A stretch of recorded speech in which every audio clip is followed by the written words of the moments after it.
सर्व स्वामी भक्तांचे कल्याण हो, त्यांच्या सर्व इच्छा मनोकामना सर्व स्वप्ने पूर्ण होत, हीच मी स्वामी आईकडे प्रार्थना करते आणि आजच्या ह्या सुंदर व्हिडिओला सुरुवात करते। त्यामुळे हा संदेश तुम्ही शेवटपर्यंत ऐका। स्वामी माऊली म्हणतात की बाळा, आता तुझी सर्व इच्छा पूर्ण केली जाणार आहे।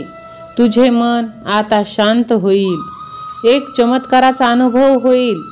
आपल्या आयुष्यात होणारे चमत्कार असेच होत नाहीत बाळा, त्यासाठी आपल्या प्रयत्नांची त्याला जोड असावी लागते, कष्टाची सुद्धा जोड असावी लागते। प्रयत्न, कष्ट आणि विश्वास जर असेल ना, तेव्हाच कुठे आपल्याला आपल्या केलेल्या कष्टाचे फळ मिळते। तेव्हा बाळा, आता तुला चमत्काराचा अनुभव मिळणार आहे। तुला विश्वास होईल की आम्ही तुझ्यासोबत सदैव आहोत, आमची साथ तुला कधीही कुठल्याही संकटात एकटे सोडलेली नाही।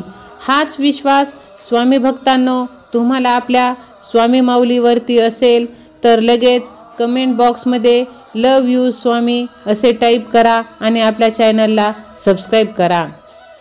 स्वामी माऊली म्हणतात की लेकरा, जेव्हा जेव्हा तू माझे नामस्मरण करतो तेव्हा तेव्हा तू हा अनुभव घे की आम्ही तुझ्या सदैव सोबत आहोत, आमचे प्रेम आमचे आशीर्वाद तुझ्या सोबत आहेत। फक्त तू हे ओळखायला शिक। तुझ्या आजूबाजूला आमचा सहवास नेहमी असतो का, तर तू खरा आहेस, प्रामाणिक आहेस। फक्त तुला तो तुझ्या आत्मशक्तीने ओळखता आला पाहिजे। बाळा, तू संकटाला घाबरू नकोस, माझ्यासाठी अशक्य असे काही नाही।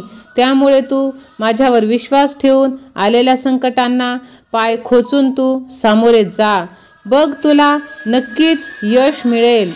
बाळा, तुला असे वाटते का की मी तुझं ऐकत नाही, माझं तुझ्याकडे लक्ष नाही?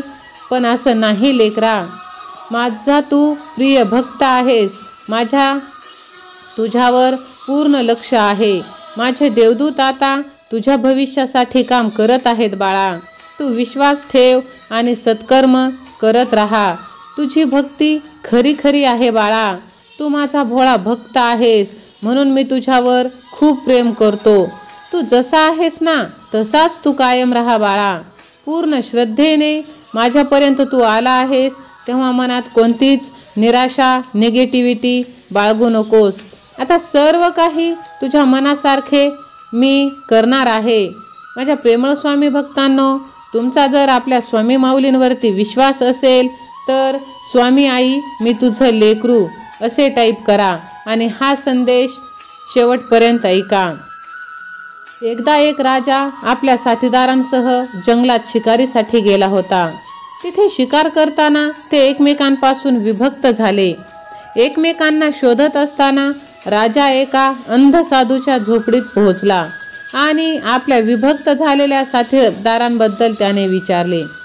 तेव्हा अंध साधू म्हणाले की महाराज, सर्वात आधी तुमचे सैनिक गेले, नंतर तुमचे मंत्री गेले, आता तुम्हीच आला आहात। या वाटेवर पुढे गेल्यास भेटेल। राजाने साधूने दाखवलेल्या मार्गावर घोड्यावर स्वार होऊन मार्ग चालू लागला आणि लवकरच आपल्या सोबत्यांमध्ये सामील झाले आणि अंध साधूच्या सूचनेनुसार एकमेकांच्या मागे पुढे पोहोचत गेले। ही गोष्ट राजाच्या मनात घर करून गेली की कोण कोणत्या पदावर जाणार आहे हे त्या आंधळ्या साधूला कसे कळले। परत येत असताना राजा आपल्या अनुयायांसह साधूच्या झोपडीत पोहोचले आणि साधूला विचारले की तुम्ही आंधळे असूनही कोण जात आहे आणि कोण येत आहे हे तुम्हाला समजले? राजाचे ऐकून आंधळे साधू म्हणाले की महाराज, माणसाचा दर्जा त्याच्या डोळ्याने नाही तर त्याच्या बोलण्यातून कळतो। सर्वप्रथम जेव्हा तुझे सैनिक माझ्याजवळ जात होते तेव्हा त्यांनी मला विचारले की अरे आंधळ्या, तू कोणाला तरी जात असल्याचा आवाज ऐकलास का? त्यामुळे मला हे समजले की संस्कारहीन लोक कमी दर्जाचे सैनिकच असावेत। तुमचे मंत्री आल्यावर त्यांनी विचारले, बाबाजी, इथून कोणी जात असताना तुम्ही पाहिले का? तेव्हा मला समजले की ते उच्च पदावर आहेत, कारण संस्कृती नसलेली व्यक्ती उच्च पदावर बसत नाही। म्हणून मी तुम्हाला सांगितले की मंत्री सैनिकांच्या मागे आहात। जेव्हा तुम्ही स्वतः आलात तेव्हा तुम्ही म्हणालात, सूरदासजी महाराज, तुम्ही इथून लोकांचा निघण्याचा आवाज ऐकलात का? तेव्हा मला समजले की तुम्ही फक्त राजा होऊ शकता, कारण तुमच्या बोलण्यातला आदर दर्शविणारे शब्द होते आणि ज्याला इतरांकडून आदर मिळतो तोच इतरांचा आदर करू शकतो, कारण ज्याला कधीच काही मिळत नाही त्याला त्या वस्तूचे गुण कसे कळणार? दुसरं, हे जग एका झाडासारखं आहे. जसे झाडाला अनेक फांद्या असतात पण त्या फांद्या जास्त फळ देतात आणि ती वागते. या अनुभवांच्या आधारे अंध असूनही मी सैनिकांचा पत्ता, मंत्री आणि तुमचे पद सांगितले. माझ्याकडून चूक झाली असेल तर महाराज मला क्षमा करा, असे ते अंध साधू महाराजांना म्हणू लागले.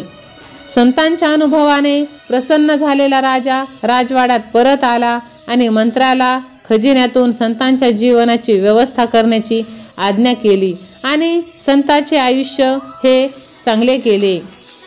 माझ्या प्रेमळ स्वामी भक्तांनो, आजकाल आपली कुटुंबे संस्कारापासून वंचित होत आहेत. थोडेसे पद, पैसा आणि प्रतिष्ठा मिळताच ते इतरांकडे दुर्लक्षित करतात, जे त्यांच्या आयुष्यासाठी आणि कोणासाठीही कदापि योग्य नाही.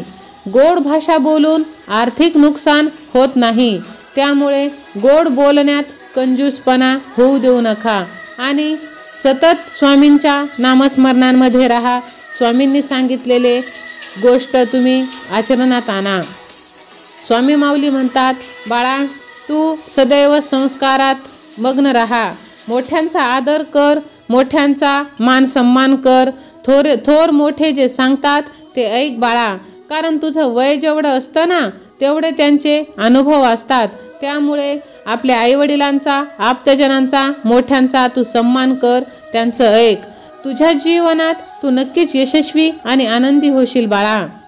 स्वामी माऊली म्हणतात की बाळा, तुम्हाला माझ्यावरती विश्वास ठेवण्याची गरज आहे. तुम्ही कितीही बिकट परिस्थिती असू दे, पण परिस्थिती बघून पळून जाऊ नका. आमच्यावरती विश्वास ठेवून त्याच परिस्थितीला खंबीरपणे सामोरे जा आणि आपले ध्येय, आपले स्वप्न, आपल्या इच्छा पूर्ण करण्यासाठी अपार कष्ट करा, मेहनत करा. तुझी जी इच्छा आहे बाळा ती नक्कीच पूर्ण होणार. तुझ्याकडून जेवढे शक्य आहे तेवढे तू गोरगरिबांची सेवा कर आणि माझ्यावरती विश्वास ठेव. बाळा, कोणतेही काम अशक्य असे नसते, पण मनाने जर का ठरवले की मला हे जमणार नाही, तर कितीही छोटी गोष्ट असू दे ते तू करू शकणार नाही. त्यासाठी काम कितीही मोठे असू दे, संकट कितीही मोठे असू दे, तुझ्या मनाला जर तू ठरवलं की माझे स्वामी माझ्या पाठीशी आहेत आणि मी हे काम करू शकतो, मला हे अशक्य असे नाही, त्यामुळे तू त्या कामात नक्कीच यशस्वी होशील बाळा. कारण स्वामी जिथे असतात, ज्याच्या पाठीशी असतात, त्यांना अशक्य असे काहीच नसते. माझ्या प्रेमळ स्वामी भक्तांनो, तुम्हाला जर का यावरती विश्वास असेल तर अशक्य ही शक्य करतील स्वामी, असे टाईप करा. स्वामी माऊली म्हणतात, बाळा, हा संदेश तुला सहजासहजी प्राप्त झालेला नाही. यासाठी मी तुला निवडले आहे. या संदेशासाठी तू पात्र आहेस. त्यामुळे बाळा, हा संदेश तू शेवटपर्यंत ऐक. बाळा, खूप काळानंतर तुझ्यापर्यंत असा आनंद येत आहे ज्याची अपेक्षा तू खूप वर्षापासून करत आहेस. आता तुला कशाचीही, कोणत्याही गोष्टीची काळजी नसावी. जे तुला हवे आहे ते परमेश्वर, ईश्वर, स्वामी आई तुझ्याकरिता पाठवत आहे. त्याचे तू हसतमुखाने स्वागत कर. बाळा, तू खूप भाग्यवान आहेस. माझे भरभरून आशीर्वाद आणि प्रेम आता तुला मिळणार आहे. तुझी सर्व दुःख, सर्व चिंता आता सुखात बदलणार आहे. तुझ्या आयुष्यात आनंदी आनंद आता येणार आहे बाळा. तू धीर धर आणि योग्य वेळेची वाट पहा. या महिन्यात तुला भरपूर काही अशा गोष्टी ऐकण्यात येतील, तुझ्या आयुष्यात घडतील, ज्या तू कधी विचारही केल्या नसशील. त्या गोष्टी आता सत्यात उतरणार आहेत.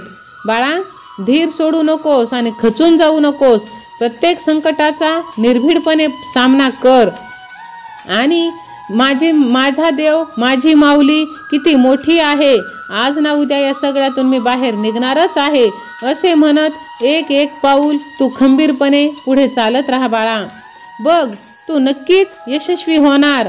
फक्त तुला गरज आहे ती स्वामींवरती विश्वास ठेवण्याची, स्वामींचे नामस्मरण अखंडितपणे करण्याची.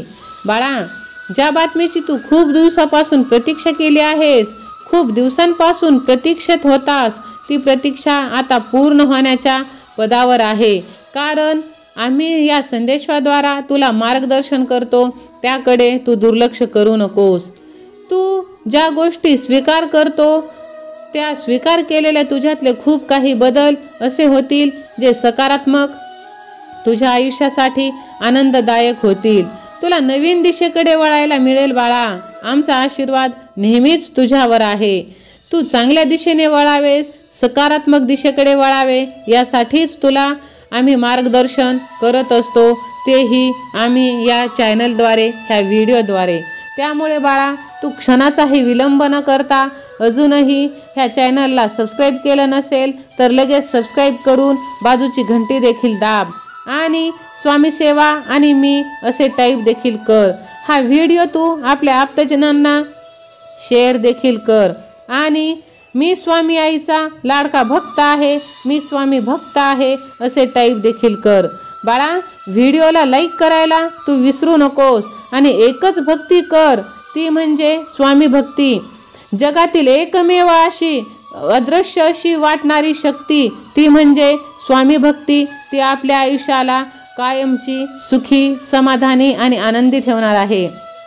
बाळा, सतत स्वामींवरती विश्वास ठेव आणि त्यांचे नामस्मरण ओठी ठेव. श्री स्वामी समर्थ, श्री स्वामी समर्थ, श्री स्वामी समर्थ. जय जय स्वामी समर्थ. महाराज श्री स्वामी समर्थ.